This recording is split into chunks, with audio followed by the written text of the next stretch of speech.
A gente, então, está aqui para conversar, que eu sei que a sua pauta é sempre o diálogo, a troca, mas a gente quer muito te ouvir, né? É um grupo que a gente trabalhou aí nos 2 últimos sábados, falando muito sobre sobre transdisciplinariedade, sobre as contribuições, né? Nesse sentido, especialmente baseado na sua trajetória. Eu compartilhei com eles o seu currículo, né? E toda a sua história de vida nesse sentido, o quanto a senhora desperta em nós o interesse e o conhecimento e o desejo sincero de que sejamos atuantes, né?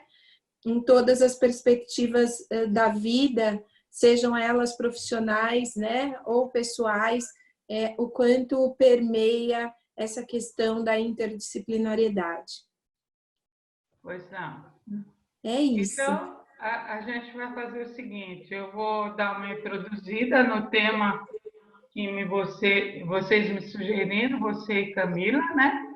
Sim. Que é inter e transdisciplinaridade, mas vou falar assim, de uma linguagem mais da alma do que do intelecto. Tá bom assim? Tá ótimo.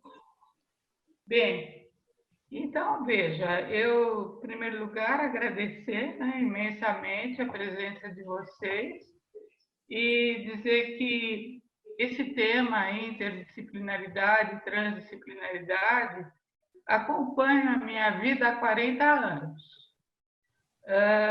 Nesses 40 anos, eu comecei na USP, fiquei 10 anos lá trabalhando com pesquisa nessa área. Depois eu entrei, depois de 10 anos, em 79 entrei na PUC e estou na PUC até hoje, coordenando o grupo de estudos e pesquisa sobre interdisciplinaridade. Esse grupo já produziu mais de 200 pesquisas, entre elas uma da Joyce, e eu tenho pesquisa em vários campos do conhecimento.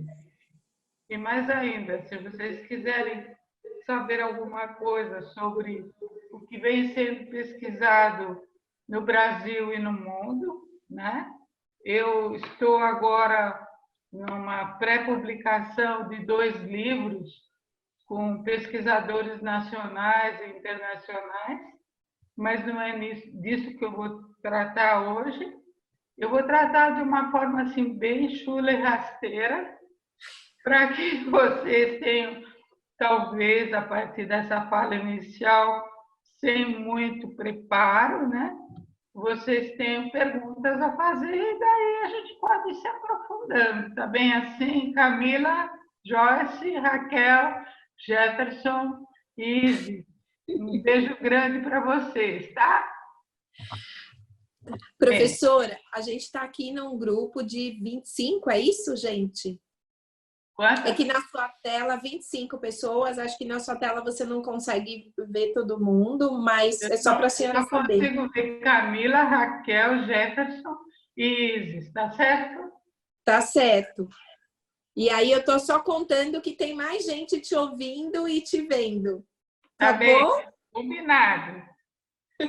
Bem, é uma tarefa complexa, porque a interdisciplinaridade e a transdisciplinaridade, na realidade, é uma única arte que eu diria para vocês, numa palavra única, fecunda, porém difícil. É fecunda porque no mundo que nós estamos vivendo hoje, com tantos problemas de ordem social complicadíssimos, de ordem física mais complicada, tão complicada quanto a social. E eu nunca pensei nesses 40 anos que, de repente, a partir quando eu estivesse 40 anos depois, nós estaremos vivendo uma fase de vida em que, mais do que nunca, a interdisciplinaridade ela se faz necessária e presente, certo?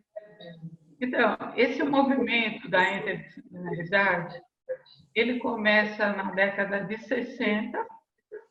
Nessa época eu era assim super jovem, eu era iniciante, pesquisador iniciante lá na USP, e começo a entrar em contato com essas questões da interdisciplinaridade através de alguns peritos de educação que haviam na época lá na USP e que frequentavam um centro de estudos e pesquisas iniciantes que acontecia na França.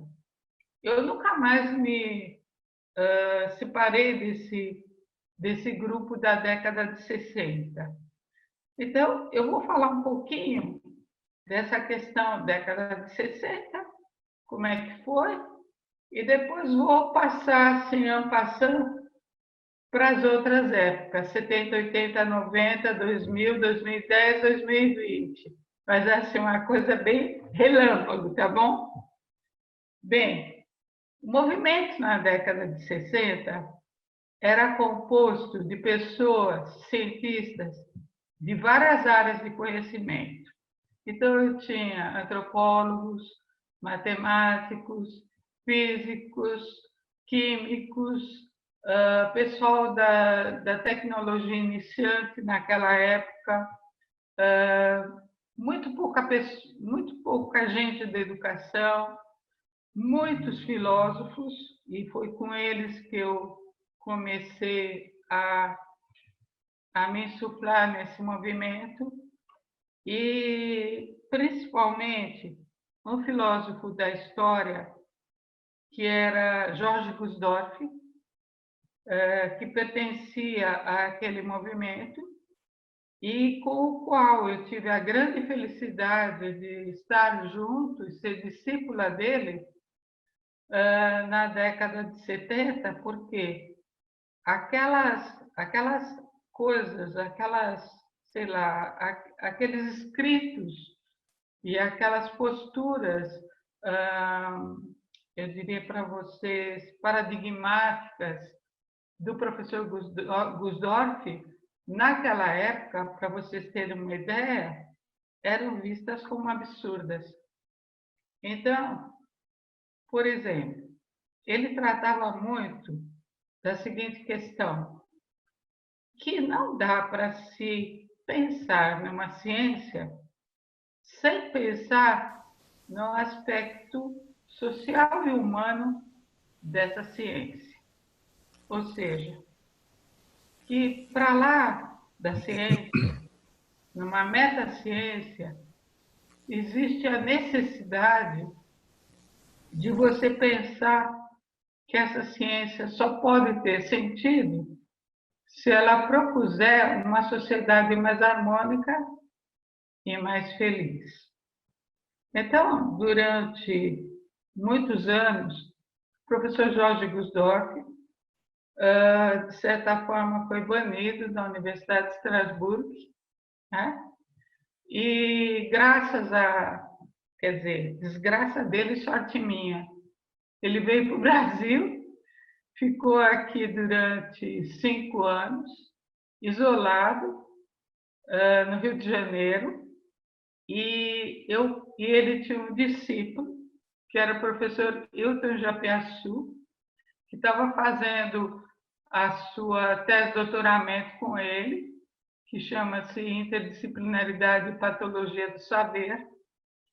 E então, eu tive o privilégio de pegar o trem azul toda semana, ir para o Rio e conversar e discutir, estudar com eles tudo que estava se produzindo nessa questão da interdisciplinaridade.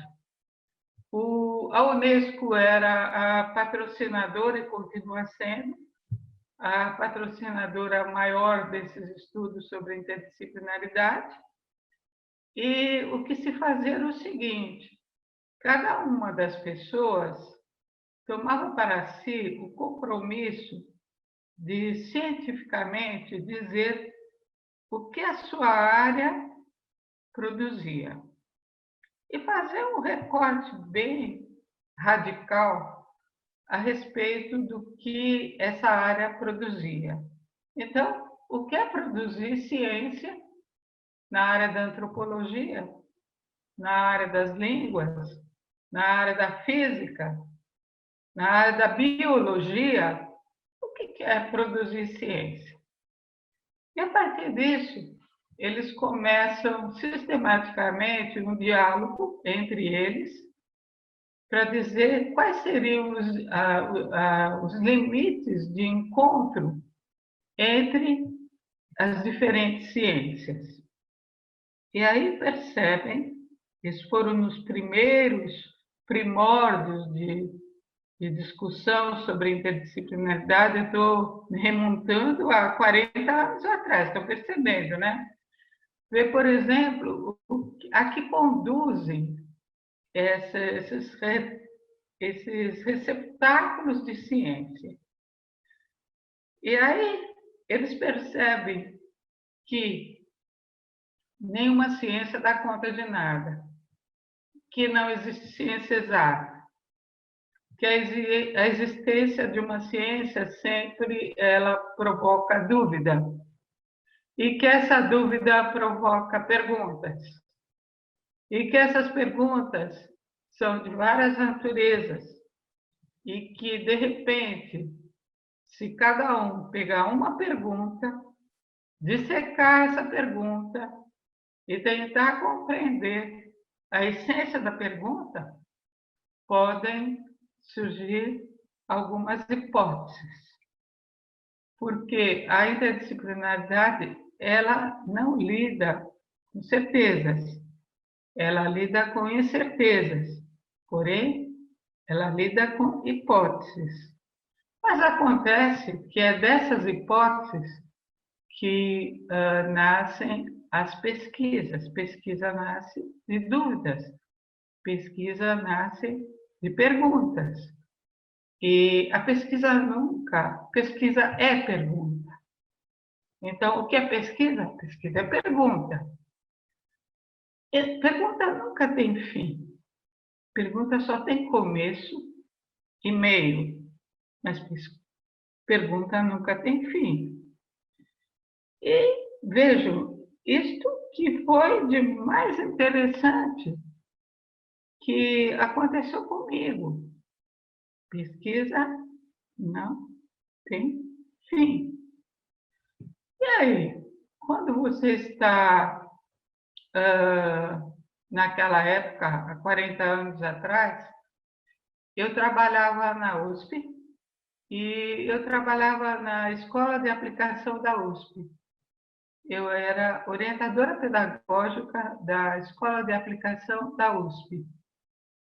E aí eu tento, e além da Escola de Aplicação da USP, naquela época, eu também era uma pessoa que participava, junto com o professor Dr. Laerte Ramos de Carvalho, de cursos internacionais de pós-graduação internacional que congregavam pessoas da América Latina toda.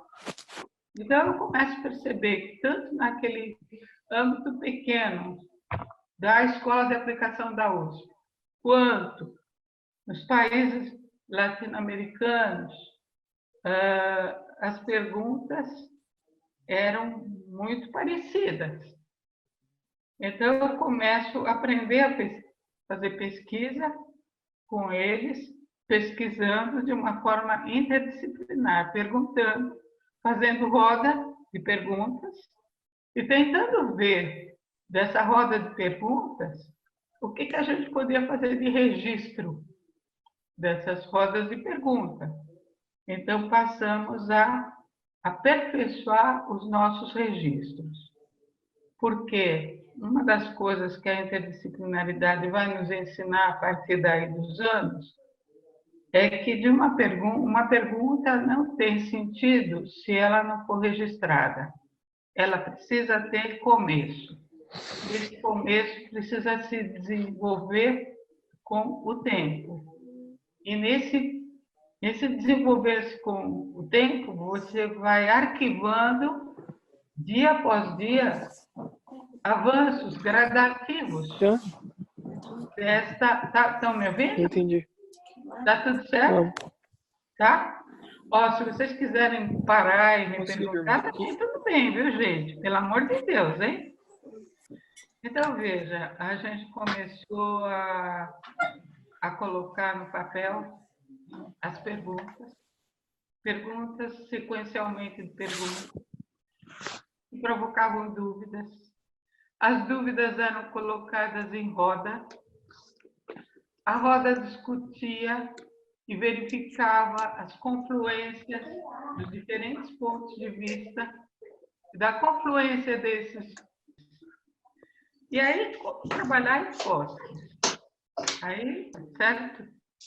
Então, várias formas metodológicas, desde as formas naquela época mais radicais, que eram de ordem numérica.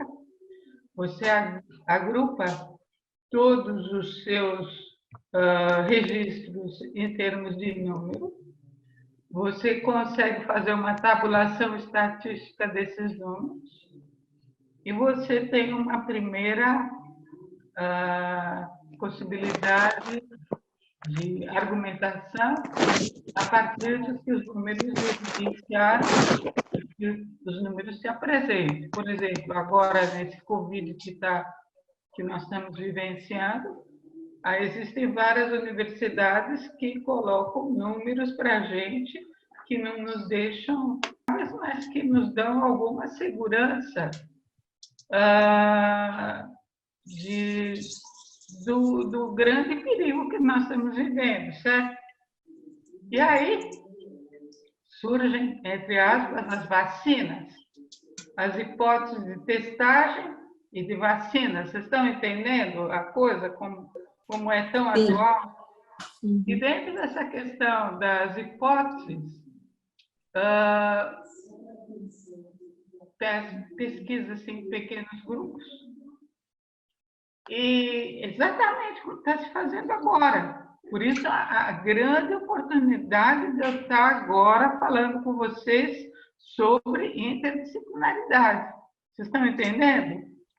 Isso já vinha de há 40 anos atrás. Bom, isso daí era absolutamente louco e pouco conhecido em várias áreas.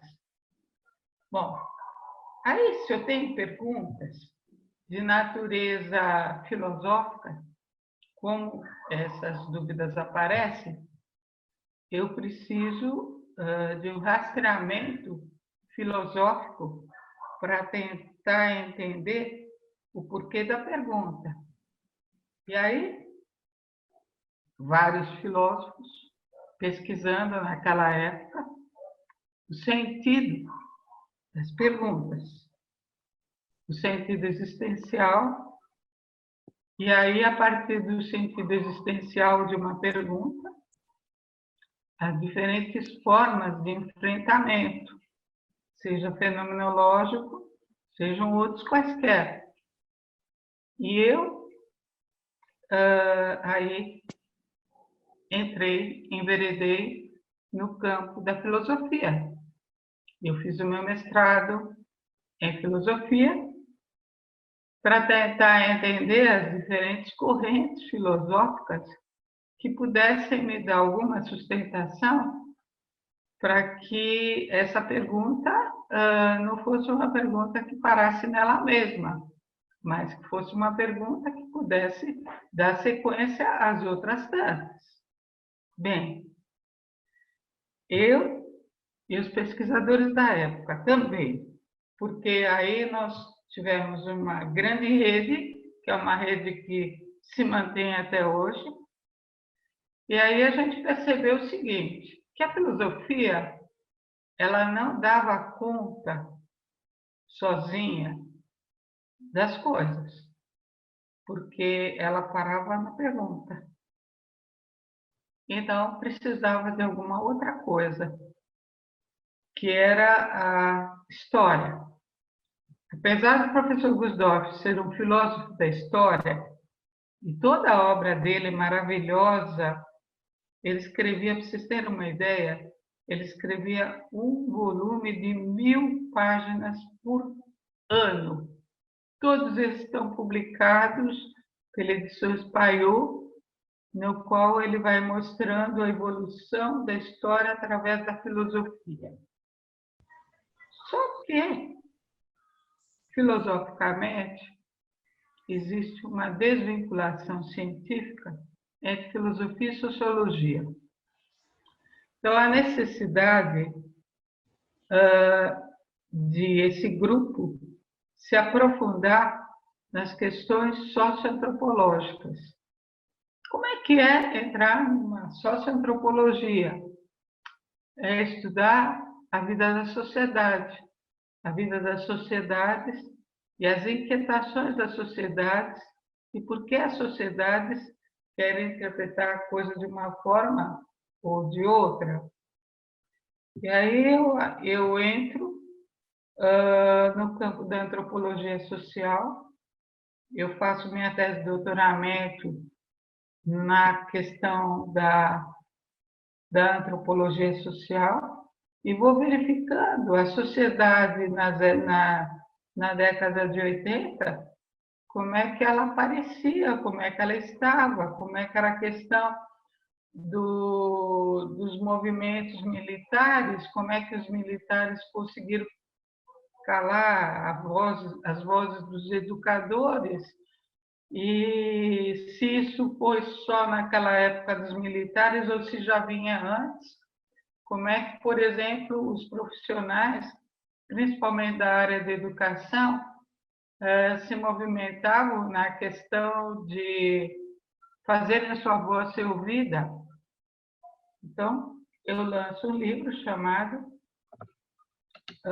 Educação no Brasil, anos 60, Pacto do Silêncio.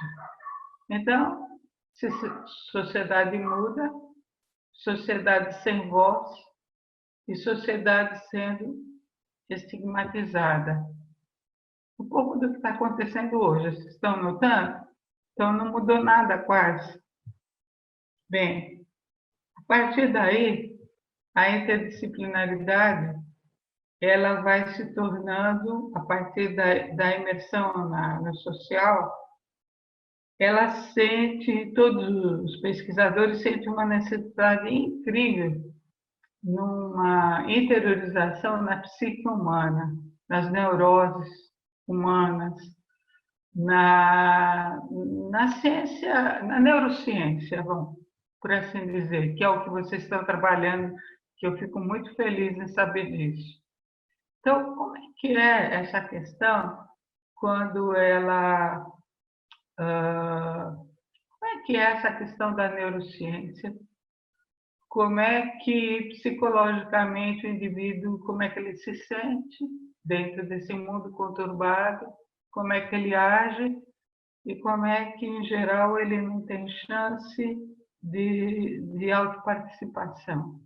Porque ele não sabe quem é e nem para onde ele vai, certo? Então, a interdisciplinaridade vai precisar de uma terceira ciência, que é a psicologia, a psicanálise e todos os afins dela. Então, ela precisa da filosofia, ela precisa da sociologia, da antropologia, e ela precisa da psicologia. E aí, por que não da medicina? Por que não da biologia? E aí você vai vendo essa questão, que começa lá com Gusdorff, ela vai se ampliando e vai chegando a todos os ramos do conhecimento, e todos os ramos discutindo qual é o meu papel no mundo, de que forma eu posso contribuir. Então, por exemplo, essa questão que eu estava conversando um pouco com a Joyce, da informática, em que medida, por exemplo, hoje nós estamos podendo conversar assim à distância, que beleza que foi, que maravilha que foi esse advento da informática que nos permite uma aproximação à distância de uma forma não tete a tete, mas intercomunitária. Que maravilha isso! Bem, então, essa discussão, ela surge e vai se avolumando, né, de uma questão pessoal para uma questão mundial. E essa questão mundial que está em voga, certo? Agora, falando um pouco naquilo que vocês queriam saber, as diferenças inter e trans, né? Bom, o primeiro, historicamente, a primeira pessoa que começou a pesquisar essa questão foi Jean Piaget. Jean Piaget, ele tinha um laboratório como biólogo, que ele era biólogo, ele tinha um laboratório no qual ele começa a criar a questão da transdisciplinaridade para entender as questões do intelecto e do corpo. Então, a transdisciplinaridade surge antes da interdisciplinaridade, ela é anterior, Piaget anterior a isso.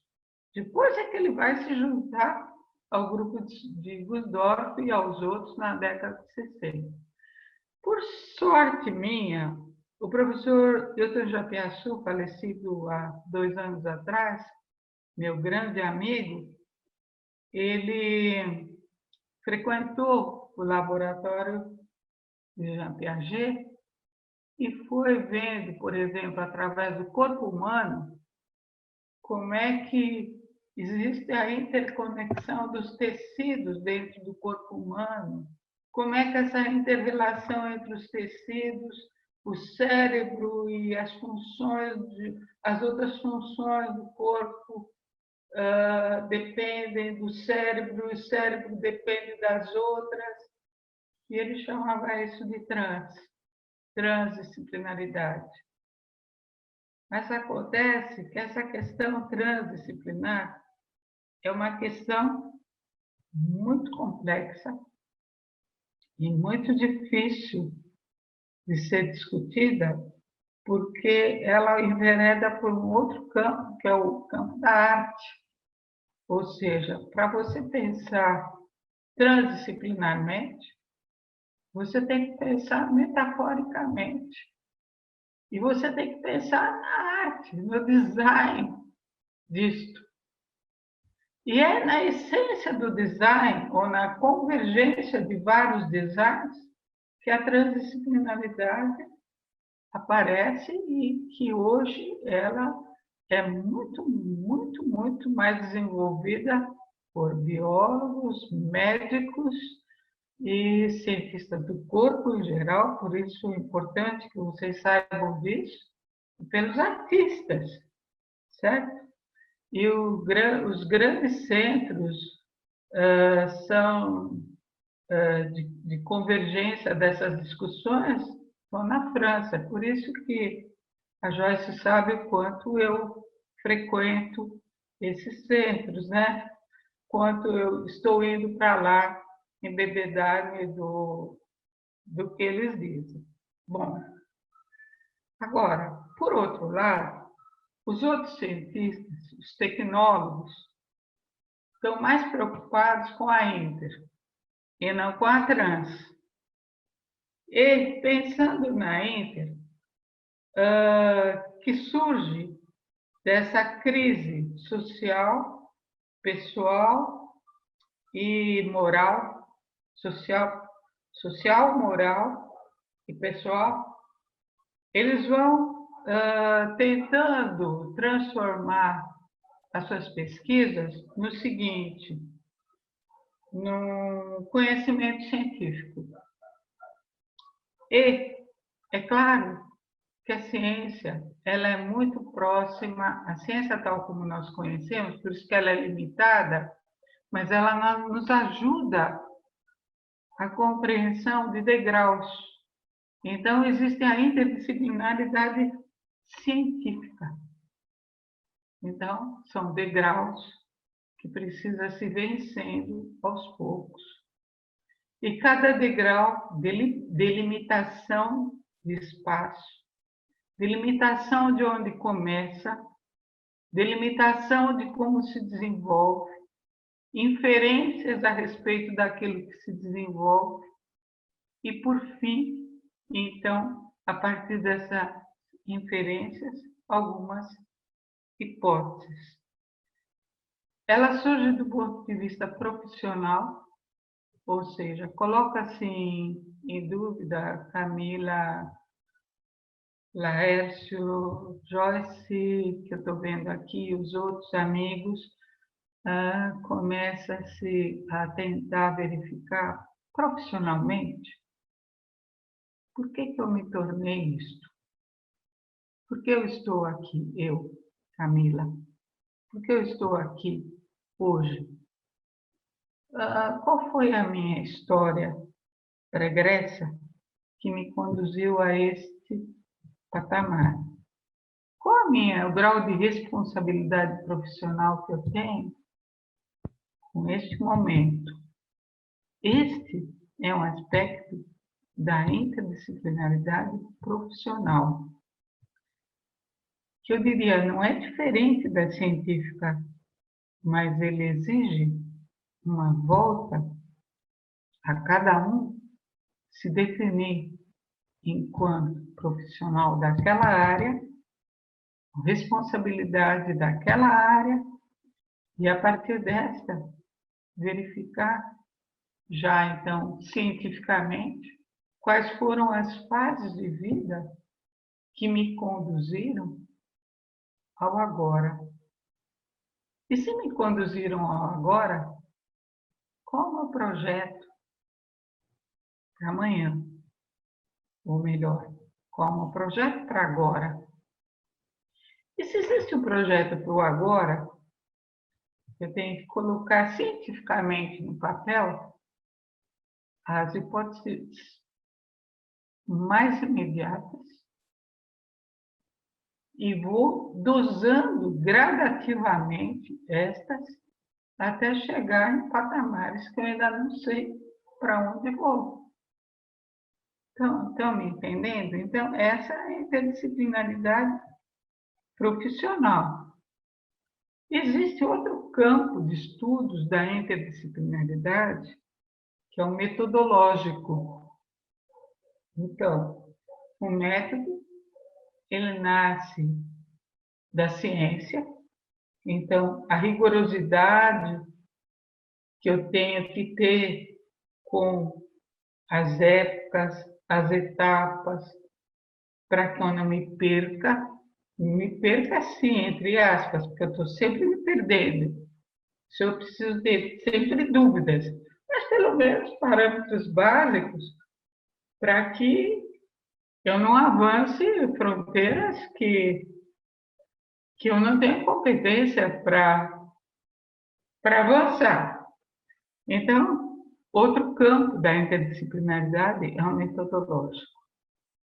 Esse campo metodológico, hoje, está sendo extremamente trabalhado em alguns lugares. Por exemplo, a Unicamp, eu tenho uma ex-orientanda minha, que é a Danúzia, que está fazendo pós-doc lá na Unicamp, na área da tecnologia,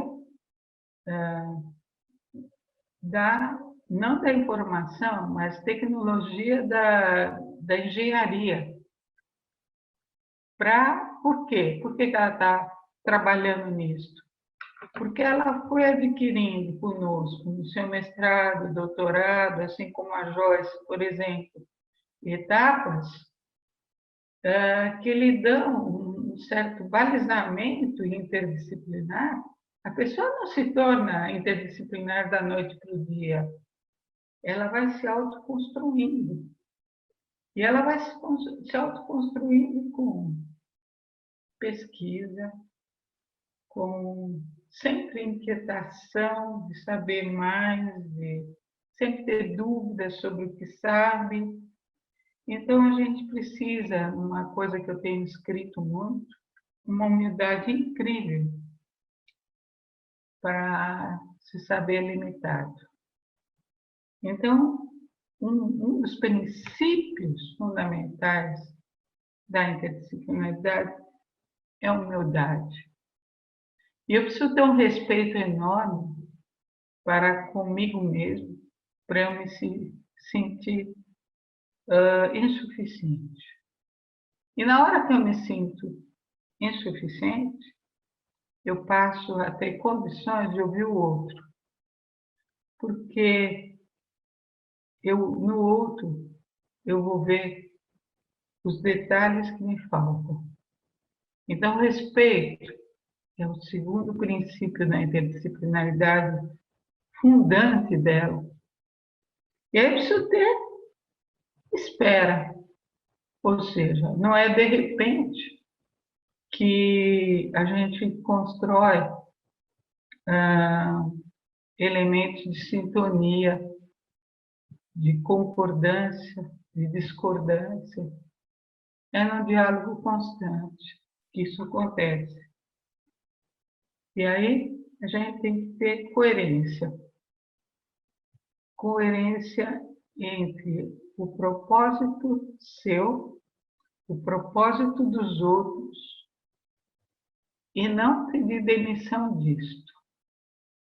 O meu propósito é o propósito do mundo. E o propósito do mundo, o meu propósito é muito pequeno frente ao propósito do mundo. Bom, outra questão que eu não sei, posso continuar um pouquinho mais ou tá? O que você acha, Camila? Laércio? Pode, professora. Camila deixou, ó. Bom, hein? Ó,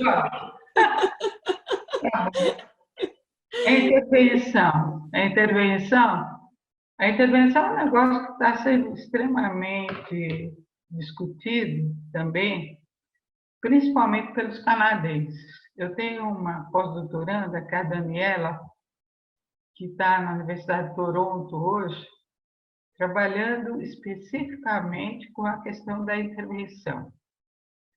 E ela vai, dentro da intervenção, a intervenção é super complicada. Como é que se intervém isso numa escola? Por exemplo, Porto Seguro, a diretora do Porto Seguro foi minha orientanda de mestrado, doutorado, pós-doutorado, que é a Silmara, né, na qual a Joyce está trabalhando. Então, como é que é intervir, por exemplo, numa escola enorme como aquela do Porto Seguro, né, tentando colocar os alunos num processo de quarentena? Como é que é isso? A complicação disso, fantástica. E a intervenção vai me ajudar a fazer pedacinho por pedacinho, sempre certa do que está fazendo é provisório. Então, essa menina que está lá em Toronto, a Daniela, ela está pesquisando um negócio fantástico. Como intervir na escola com pessoas deficientes, e ela tem 3 filhos deficientes, essa Daniela.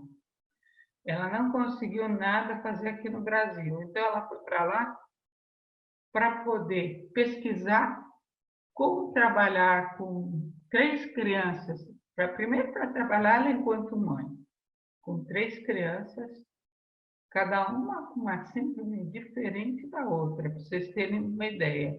Que coisa terrível.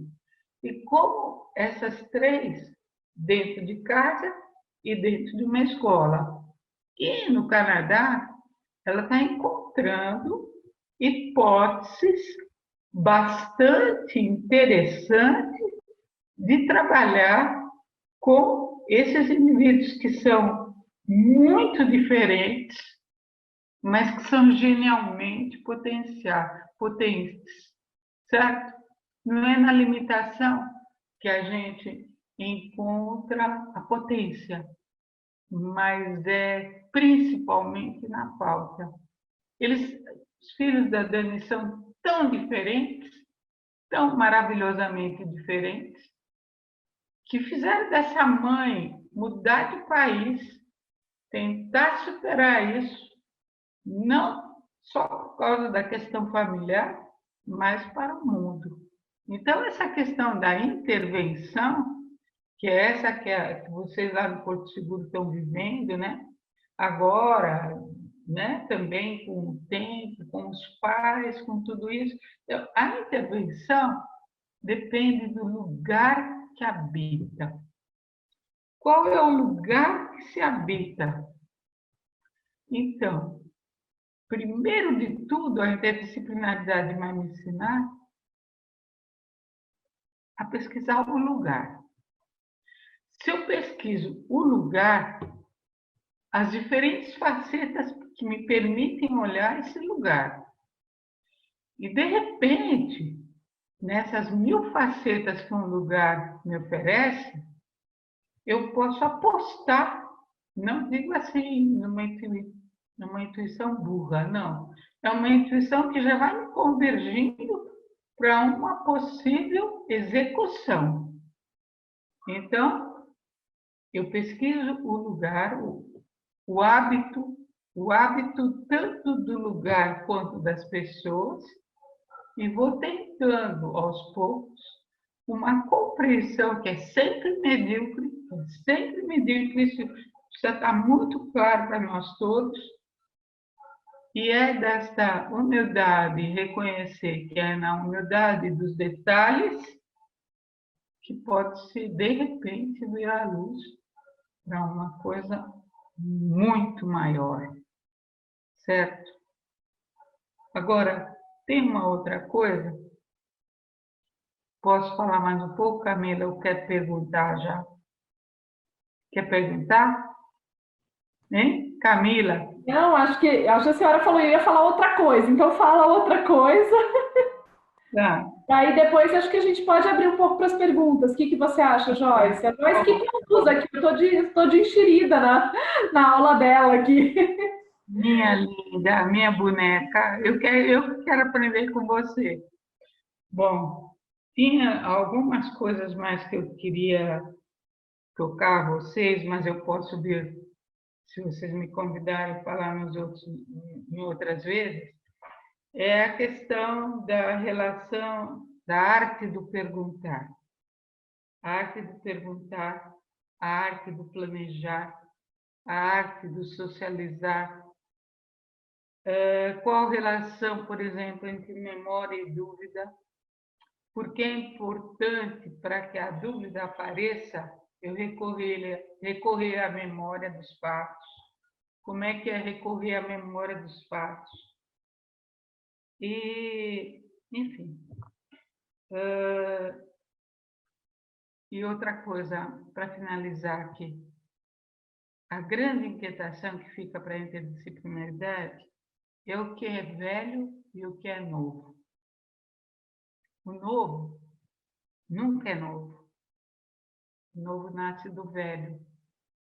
Então, está na recuperação dos fatos anteriores, no registro deles, que eu posso encontrar vestígios de novidade. Novidade nunca aparece sem se voltar ao velho. Por isso, aí a grande importância na interdisciplinaridade da história de vida de cada um, das instituições, e principalmente das ciências. Ponto. Estou aqui. Tá bom? Muito bom, tá ótimo, professora. Muito bom esse resgate, né? Histórico, pessoal e profissional é sempre muito rico, né? Eu sempre me encanto todas as vezes, né, que eu te ouço, é sempre aprendendo. Obrigada, Enfim, minha linda. Eu que aprendo com você. aprendemos hoje a fazer uma live, né, professora? De muitas. Já É, vi que a senhora gostou. Então, gostei, já sei, agora eu faremos vou ter mais. mais medo. É isso aí, vamos fazer mais lives.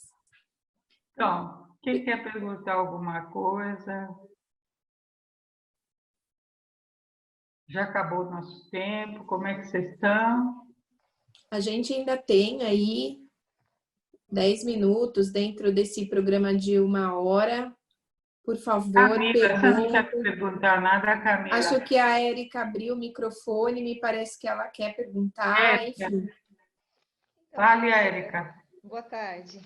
Boa tarde, querida. Prazer imenso participar aí da live da Igualmente, senhora. querida.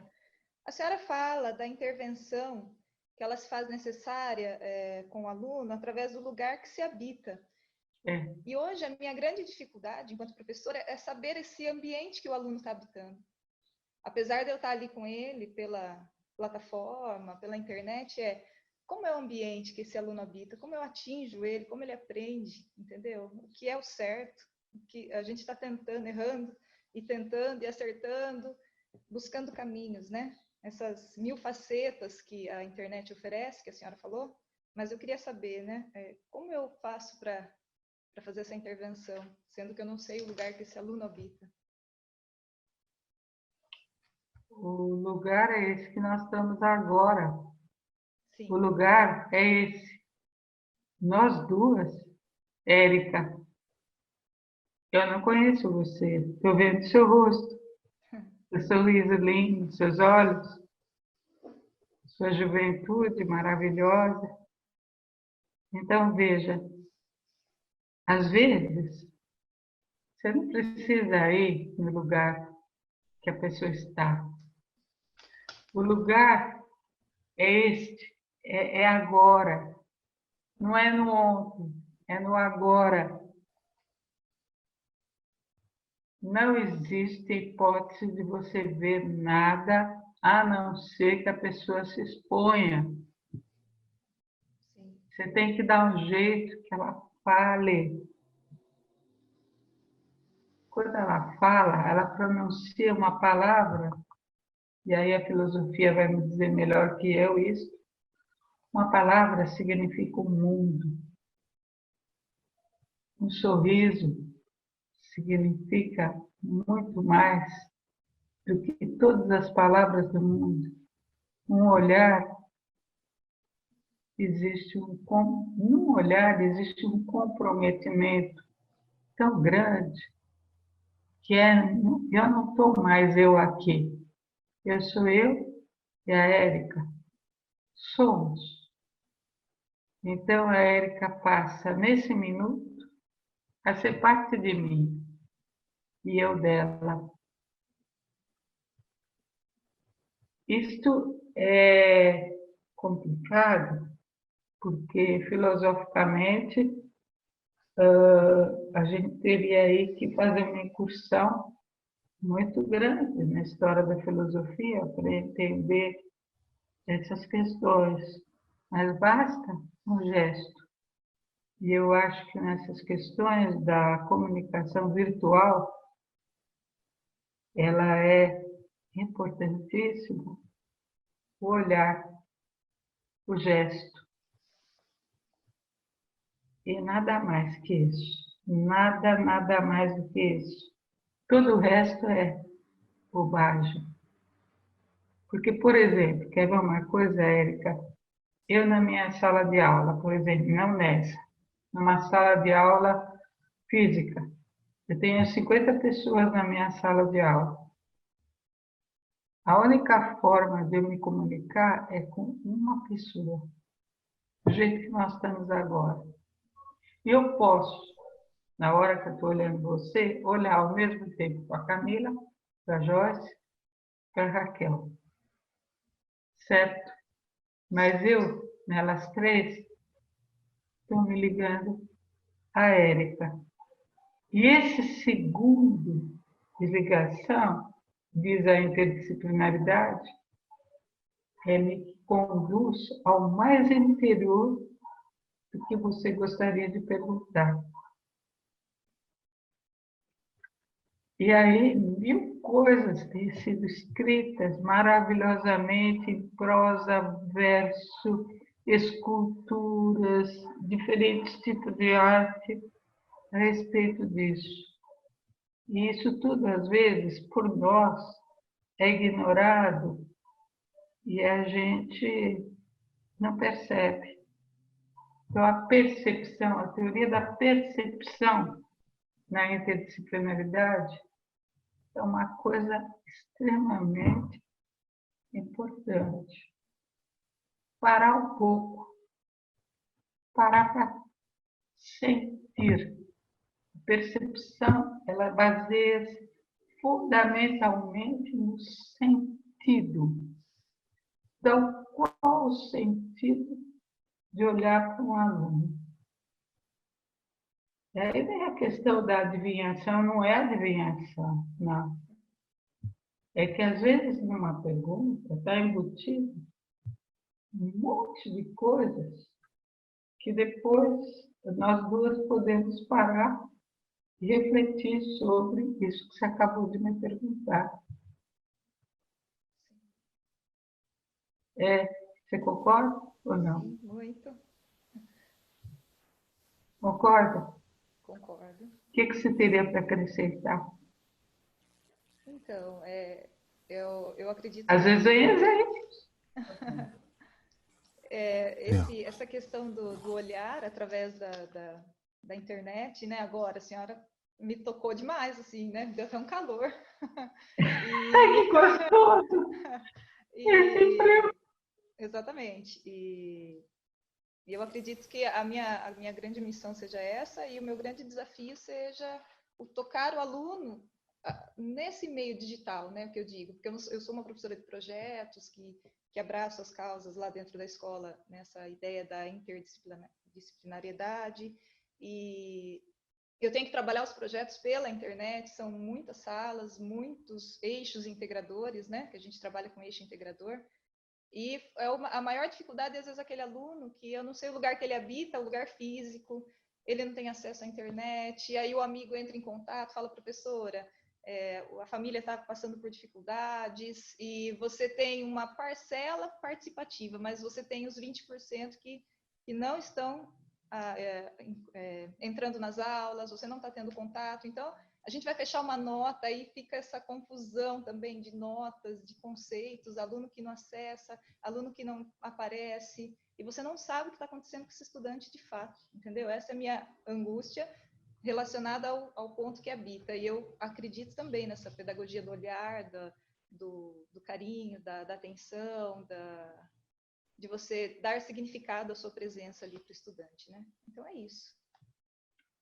Então, olha, às vezes vale a pena você narrar a sua dificuldade.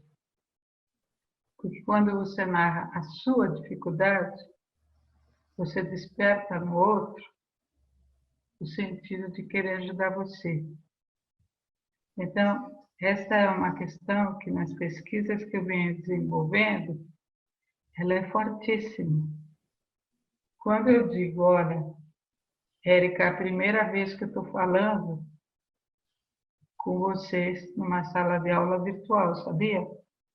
Eu ainda não tinha tido essa experiência. Bacana. Então, veja, contar a dificuldade, essa tua dificuldade, talvez eles se tragam a resposta. A resposta vem aí. Mas é evidente que é terrível isso que nós estamos vivendo, porque nem todo mundo tem computador, todo mundo não tem celular, ninguém tem nada, essa pobreza, essa falta de comida, falta de tudo, falta de água, falta de esgoto, falta de tudo. Mas tem uma coisa que não vai faltar. Sabe qual? Amor. Sim. Tá? Fechou. Muito bom. Amor. O resto, deixa para lá.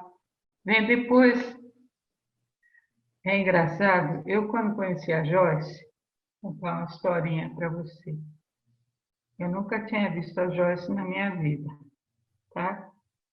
Eu fui convidada para ir ao Colégio Porto Seguro pela diretora da escola Porto Seguro, que foi me orientanda de mestrado e doutorado, a Silmara, para assistir uma aula negócio fantástico que era educação pelo mundo através da internet. Eu nunca tinha visto a Joyce na minha vida. Eu encontrei a Joyce no corredor lá do Porto Seguro. Bastou um olhar, olha, veja a coisa, hein? Um pequeno olhar. Eu falei, moça, eu queria saber onde é que vai ser a sala virtual. Ela falou, você que é a professora Ivani? Sim. A professora sou eu, a Joyce. Eu vi nela a humildade profunda dessa Joyce. Na hora, naquele momento, surgiu entre nós duas uma ligação tão fantástica que continuou até agora. Então, bastou um olhar.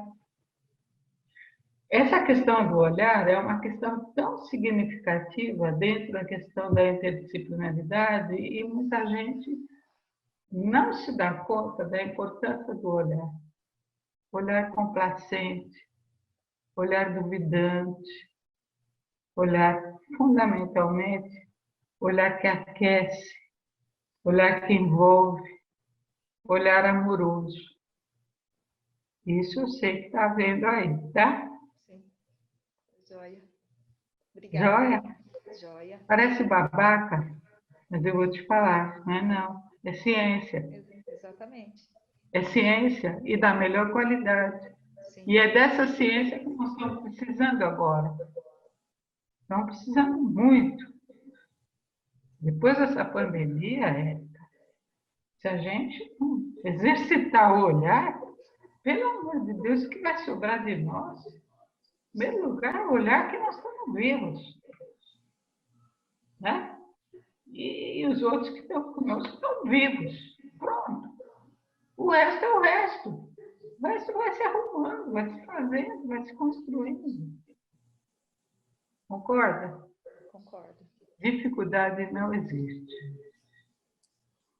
Agora, poderia falar com vocês sobre outras questões, assim, tipo inveja, né? Que também se trabalha nessa questão da interdisciplinaridade, né? Mas é melhor falar de solidariedade do que de inveja, tá? Bom, quem mais quer perguntar? Acho que a Raquel quer perguntar isso. A Raquel está com a mão levantadinha. Cabe, né, professora? Dá para fazer mais uma pergunta? Olha, para mim, eu estou aqui sentada, à disposição, adorando estar com você. Muito bom. Fala, Raquel. Oh, professora, é uma honra. Né? Ouvindo a senhora, eu comecei a refletir um pouquinho acerca do que a senhora falou e se me permite a ousadia, né, de modificar um pouquinho, só para poder formular a questão, quando a senhora fala de limitação, né, que não é na limitação que a gente enxerga, na verdade, um problema, porque a limitação ela favorece a possibilidade da construção da solução. Né? A limitação ela vai fazer com que a gente saia do nosso. Né?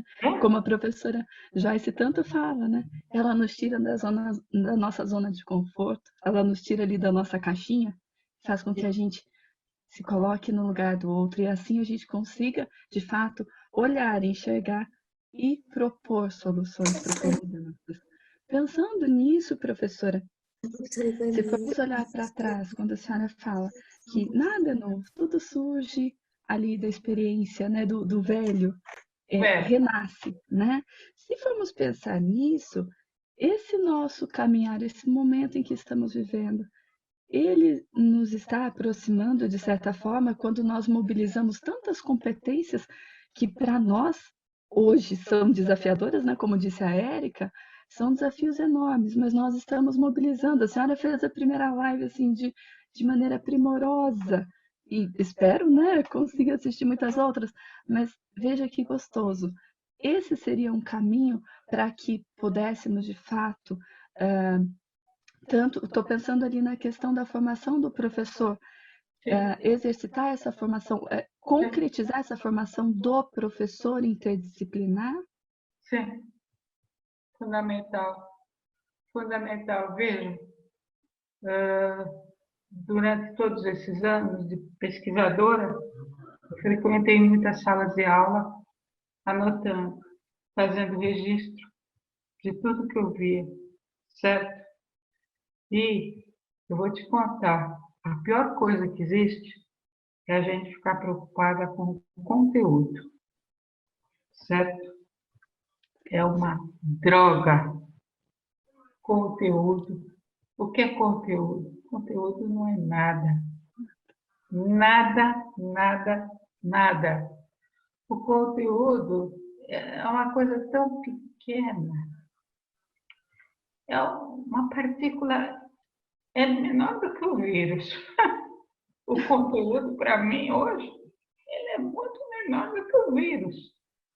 Certo? O importante não é aquela fagulha de conteúdo.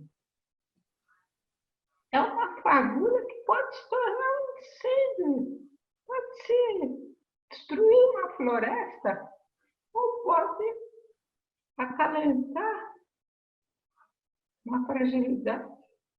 O conteúdo, a gente gasta muito tempo besta na escola com conteúdos, com acúmulo de conteúdos.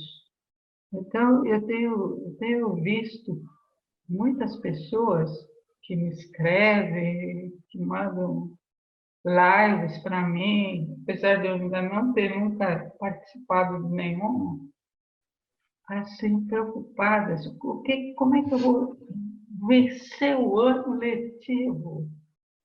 Como é que eu vou dar nota ao final do ano letivo? Gente, que coisa burra! Que pobreza! Que pobreza! Basta, sei lá, um alento, alguma coisa que aconteceu de bom.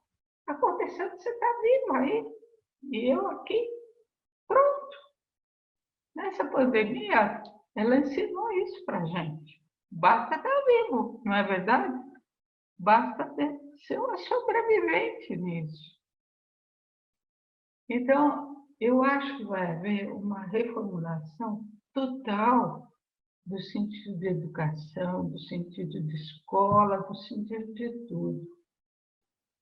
Por exemplo, eu vou exemplificar para você uma coisa da minha vida pessoal. Eu tenho 2 filhos. Um deles, que chama Marcelo, é casado com uma moça chamada Caterina. E tem 2 meninas que estudam lá no Porto Seguro. Uma chama-se Vitória e a outra chama-se Sofia. Uma tem 15, outra tem 12. Você conhece, Joyce, as duas? Conhece, né? Bom, durante esses 15 anos de vida dessas 2 crianças, elas praticamente não puderam conviver com o pai e a mãe, sabia? Por quê? A mãe é uma advogada super bem-sucedida, internacional, e eles ficavam alternando as viagens. E o meu filho é engenheiro também muito bem-sucedido na parte dele. Quando um viajava, o outro ficava. Quando não, as 2 ficavam sozinhas em casa com a empregada. E agora, eu olho pelo celular, aquela casa é outra. Mudou. Mudou a casa. Mudou tudo. Mudou. Era aquele exagero de compra de coisas, e não sei o quê. Agora não. Agora eles não precisam mais de nada. Eles não precisam nem de empregada. Os 4 se unem, os 4 fazem tudo na casa, os 4 compartilham comida, fazem comida, tudo compartilhado. E aí eu fico perguntando, por que esse desperdício desses 15 anos da vida da Vitória, que ela não pôde conviver com aquelas duas pessoas que estavam no avião. Que é isso? Horrível, né? Então, veja, esse é um fato da minha percepção enquanto avó de uma situação que está ali. Pai e mãe, eles quatro ali, todos juntinhos, com amor, né? Sem ver a avó, só ver a avó pelo celular, paciência. É uma forma. Ver a avó, celular, graças a Deus tem celular, mas não se não tivesse. Então tem a avó celular, mas eu observando como essa família mudou, o como eles estão juntos, a cumplicidade que existe ali.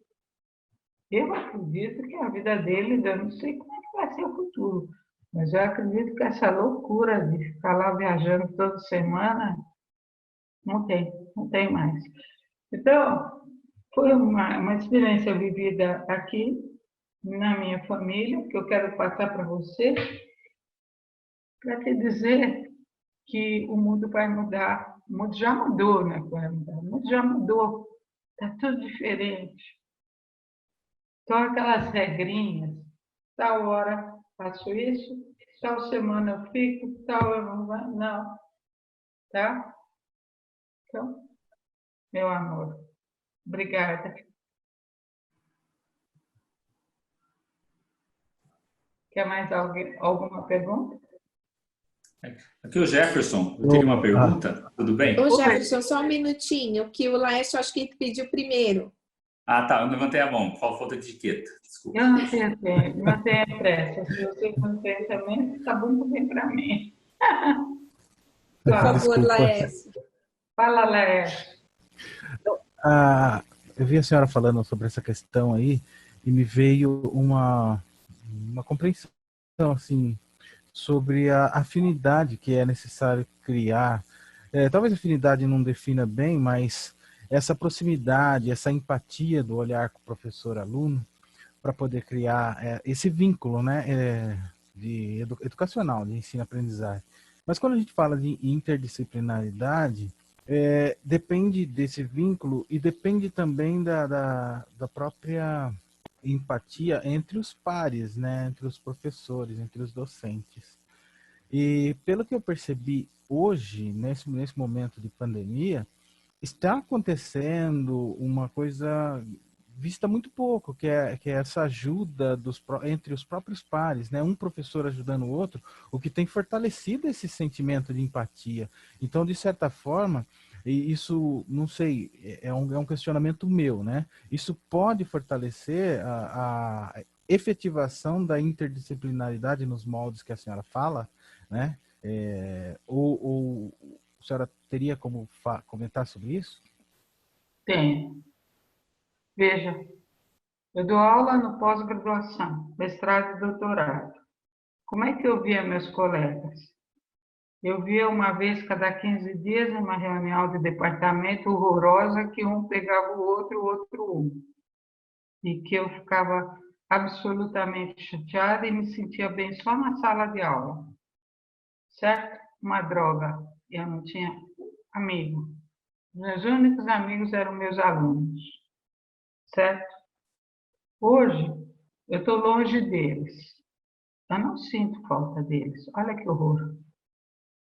40 anos que eu trabalho na PUC, eu não fiz um amigo. Então, agora, eu imagino que eles que estão trabalhando em parceria para tentar dar conta disso, eu tenho certeza que um está ajudando o outro. Por exemplo, como a Joyce me ajudou a estar nessa live com vocês. Certo? Eu tenho certeza absoluta que isso vai acabar. Aquela questão de um é melhor que o outro é melhor que um publica mais artigos que o outro, os alunos gostam mais daquele, eu morro de ciúme daquele, porque os alunos gostam dele, não gostam de mim. Tudo isso vai acabar, porque os alunos estão longe, certo? Os alunos estão longe, vai depender da forma como eles vão enfrentar os alunos. Se eles enfrentarem de uma forma interdisciplinar, como essa que nós estamos fazendo hoje, e como vocês com certeza fazem aí, né? Senão vocês não estariam tão prontos, tão maravilhosos, tão abertos, tão receptivos. Eu acho que vai melhorar, mas eu acho que não vai ter retrocesso nisso. Acho que vai daqui para frente. Acho que já mudou. Já mudou. Agora, mudou e melhora. Até agora, até antes da pandemia, a interdisciplinaridade só às vezes era respeitada, por exemplo, no meu caso, porque eu tinha artigos publicados no mundo inteiro, eu navegava pelo mundo inteiro e eu trazia muitos pontos para o meu programa, para a CAPES, para ter aquele programa lá seguro na categoria maior. Entende? Mas nunca ninguém perguntou nada para mim do que eu fazia, a não ser a minha sala de aula. Agora, eles estão vivendo a interdisciplinaridade.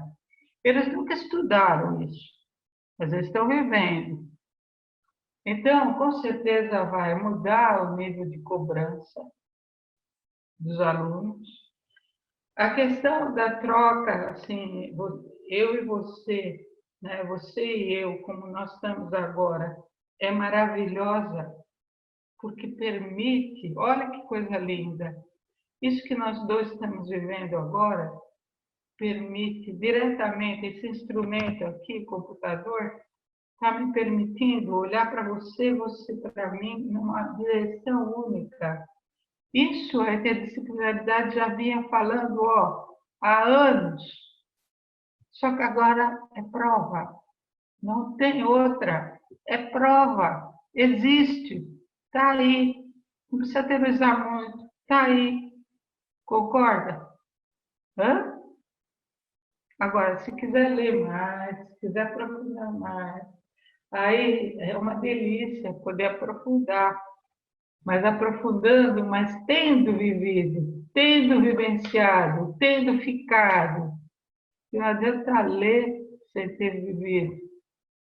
Por exemplo, eu soube que vocês leram algumas coisas que eu escrevi, alguma, sei lá o quê.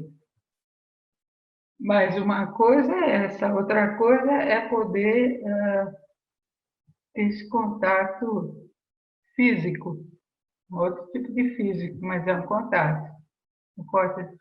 Outro tipo de abraço, é um abraço pelos olhos, tá? Obrigada. Obrigada, Muito Laerte. bom, professora Verdi, muito Eu que bom. agradeço, professora. Jefferson, você quer perguntar? Isso. Não, principalmente, eu acho que a primeira coisa é, como todos falando, é uma honra. Né? Estamos tendo uma aula magna no final do semestre, mas está muito bom, né? Fechando com chave de ouro, né? E é um orgulho muito grande para a gente. A minha pergunta, porque para mim ficou claro que essa questão da atitude é fundamental, né? E exatamente isso que agora, o que está acontecendo agora, vai ajudar muito uma atitude que vai levar a isso. A minha pergunta seria, nessa mudança total, que mudança estrutural nós devíamos ter no ensino? Porque fora a atitude tem que ter uma mudança estrutural. Então, o que seria essa mudança estrutural que você acha que devia acontecer em termos de mudança estrutural? E um pouco, se a gente aqui no Brasil podemos fazer diferença, quer dizer, ter os nossos cases fazer uma diferença global, e o que de global, por exemplo, na França, pode nos ajudar também. Então, seriam essas duas perguntas. Veja, eu conheço muito da França, por exemplo, né? E vejo lá a coisa só no livro, entendeu? Eu não tenho tido muito a oportunidade de a não ser com alguns colegas meus, pouquíssimos da França, um um contato desse tipo que nós estamos tendo agora. Por quê? Porque, infelizmente, lá na Europa, de forma geral, Estados Unidos também, Canadá um pouco menos, eu noto uma certa supremacia intelectual burra. Dá para você entender o que eu estou dizendo? Supremacia intelectual burra. Coisa que aqui no Brasil a gente encontra também nas nossas universidades. Supremacia intelectual burra. Mas acontece que se você vê o povo hoje clamando por tanta coisa, meu Deus do céu, mesmo no meio de uma pandemia, o povo está clamando, não está exigindo as coisas, está querendo. A solidariedade está graçando nesse país de uma forma fantástica. E eu acho que o povo brasileiro, de uma forma geral, é um povo abençoado. Por quê? Por que é abençoado? Porque pode estar vivendo essas coisas todas, pode estar sofrendo do jeito que está agora essa história, esgoto, não sei quanto de esgoto, ninguém tem esgoto, ninguém tem água para lavar a mão, ninguém. Mas, no fundo, as pessoas, eu sinto que as pessoas estão se ajudando. Por exemplo, aqui no interior, no interiorzão aqui de São Paulo, eu estou vendo como as pessoas estão se ajudando. É impressionante. É um prato de comida que dá para o outro, sabe, é um alento que dá um para o outro. É uma coisa tão incrível, tão fantástica, que eu tenho certeza que aqui no Brasil nós vamos dar um salto qualitativo fantástico. Não no sentido de ser uma suprapotência na concepção atual de suprapotência. Não. Mas no sentido de, veja só, um país que está vivendo uma crise política enorme, como nós estamos vivendo, certo? Não é horroroso? Ao lado de uma pandemia, um desgoverno total. Só que nós estamos vivos, juntando as coisas como dá para juntar. E esse juntar, como deu para juntar, vai fazer todo mundo, não digo improvisar, mas tendo um jeito de construir do nada. O Brasil é o tipo do país no mundo que está construindo do nada. Nós não somos os Estados Unidos, que tem todo aquele monte de bilhões de dólares para fazer tudo e uma organização melhor. Eu acho que nós estamos na frente. Nós estamos na frente da Europa, nós estamos na frente da América, nós estamos na frente. E o fato da gente estar na frente individualmente, eu acho que vai favorecer a felicidade. Eu acredito que nós já somos abençoados. Nós já somos um país que vencerá, não, que já vencemos. Tenho certeza disso. Já vencemos. O negócio é não perder a humildade. Porque se a gente perder a humildade e achar que a gente é tudo, é aí que entra a burrice. Aí a gente pode fazer toda essa pandemia não ter valido a pena. Tá? Jefferson, o fato de eu estar aqui com vocês hoje me dá a certeza absoluta de que esse grupo que a Camila e a Jó se reuniram aqui é um grupo extremamente diferenciado. É um grupo que hoje, né, sábado à tarde, chuvoso, se dispôs a vir aqui conversar com uma professora, está longe de vocês, e tentando, sei lá, abrir a alma para vocês e vocês é para mim.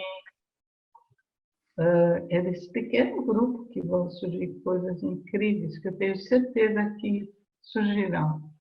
Absoluta certeza. Eu te agradeço muito por ter me alentado, no sentido de dizer, é possível, na hora que você perguntou, é possível, você já tinha a resposta. Você não queria ouvir a minha. Você já tinha a resposta.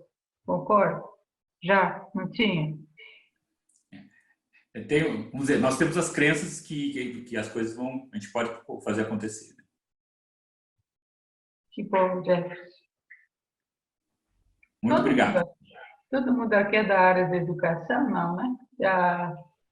A Joyce me falou que tem gente de várias áreas, né, Joyce? Tá? Isso. O Jefferson é um deles, professora.